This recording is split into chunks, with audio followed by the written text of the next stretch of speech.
I have here today Joseph Fernandez, and Joseph's a media law scholar, a fellow scholar.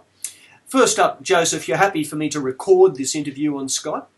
Absolutely, thank you. It's very important to cover those legal details with a media law scholar. Thank you, I'm sure you understand that. Well, thanks for doing 10 minutes with Journal Law.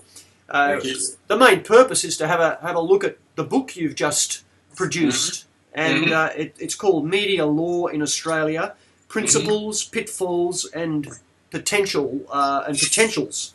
That's right. So it is a very impressive tome, impeccably documented with lots and lots of references. In fact, sometimes the references take up half the page. So it's a wonderful resource for us as media law scholars. How much time went into this particular book? Too much if you ask my wife, Mark, but this has been a labor of love. It's something that has occupied my attention and my interest ever since I started teaching media law at this university back in 1999. Having come from law school where law is taught for legal constituency, as it were, for people who are training to become barristers and solicitors, and then switching to an environment where people are less mentally prepared to study the law with the same degree of forensic examination, same degree of interest in reading, because the law, as you would certainly understand, is largely a subject that involves reading and copious amounts of reading. There is no shortcut to learning about the law without reading something. You cannot get it through a transfusion, or sometimes I wish I could resort to a system akin to a blood transfusion to get some concepts and principles across, but there's no escape from reading. And so the challenge was how to reach a non-legal constituency, and that is, we're largely dealing with people wanting to practice in the media, whether in mainstream media as professional journalists or any other form of publication. That became a challenge, and quite early on I was very sensitive to what students were looking for and what captivated their attention. Well, there's clearly a great deal of work in it, and I found with my own book that it's so hard. You think you've just about finished and a new case unfolds, and with this one, towards the end of your publication deadline, we had all of those media inquiries, and it's great to see that you have both Leveson and Finkelstein covered there. You hit the nail on the head as to one of the biggest challenges that I faced in producing this work, Mark, because my previous book was published in 2007, and it was screaming for an update.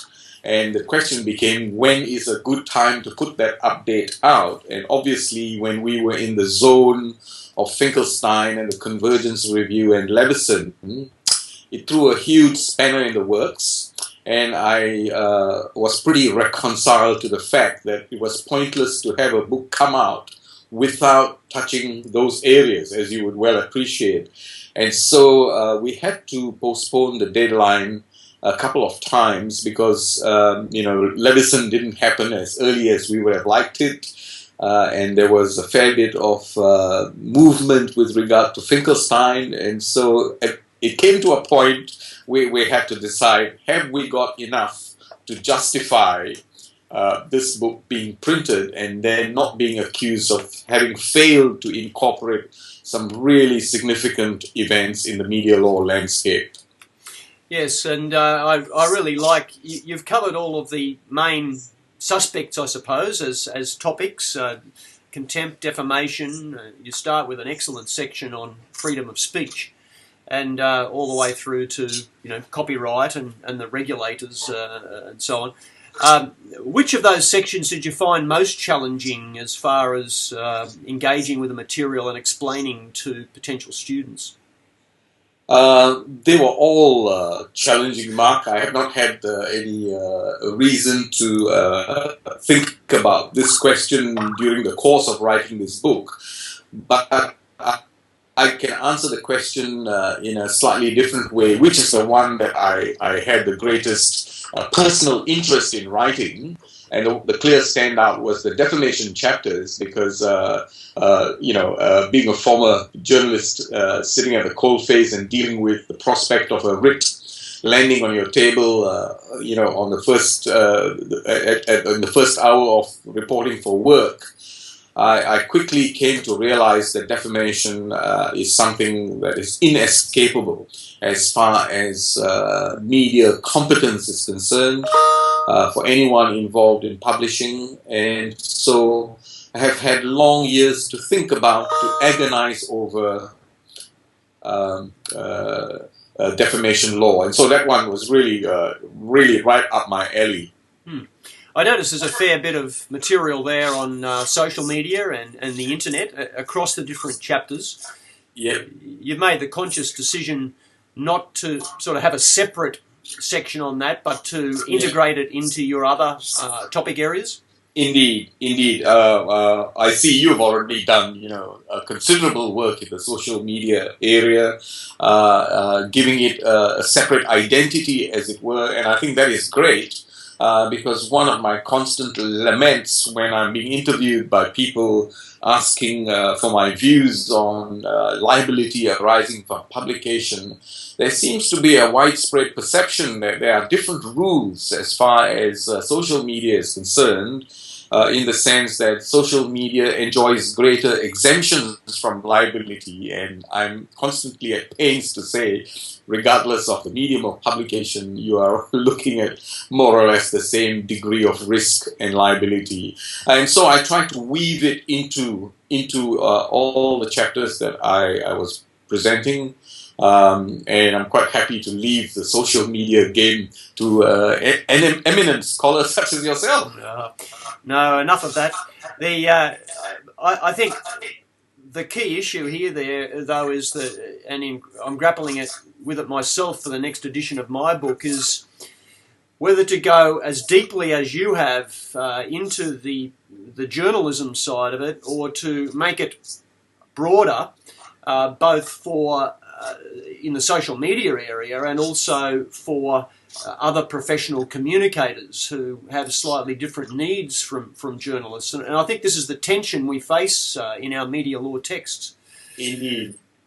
I wish I could, have an easy access to the real profile of my readership or the potential readership, because people like you and me, when you exert yourself in such an exercise, you want to reach the widest possible audience. In my case, my immediate need was to also serve my constituency, which is people studying a journalism degree, a mass communications degree, and taking into account that it is inescapable in the present day to leave out attention to social media, if only because people relate to it a whole lot more readily than if you said to them, you need to know this because you're going to work in the mainstream media.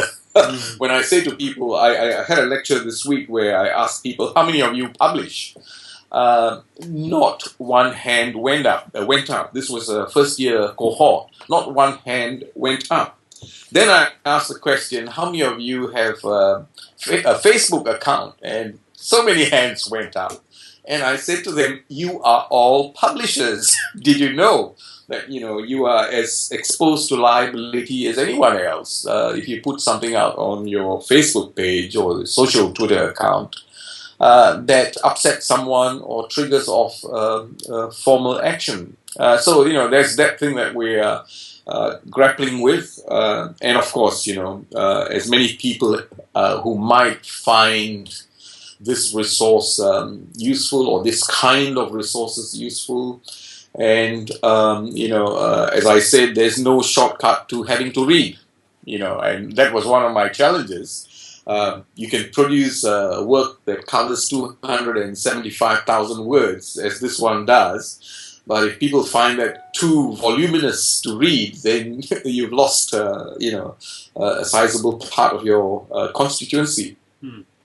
Well, Joseph, I promised you 10 minutes with Journ Law, and that's exactly 10 minutes now. So, look, thank you so much for your time this afternoon, and congratulations again on this new contribution to the Media Law Scholarship.